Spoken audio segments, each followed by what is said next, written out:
Hi, here in the Urology Place, we treat many symptoms. One of them are low testosterone. Now, low testosterone can cause a lot of symptoms.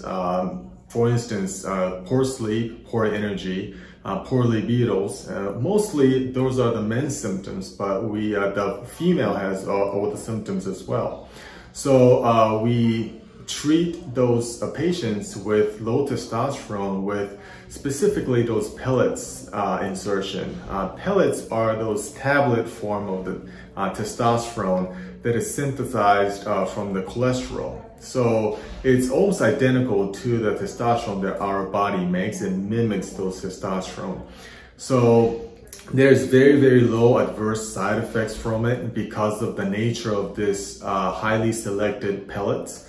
We are specifically trained to place this, so these pellets can last about 3 to 4 months, and it maintains a steady high level of the testosterone, whereas the injection or cream can cause this roller coaster effect of testosterone. So this can be a very annoyance to the patients in terms of the symptoms.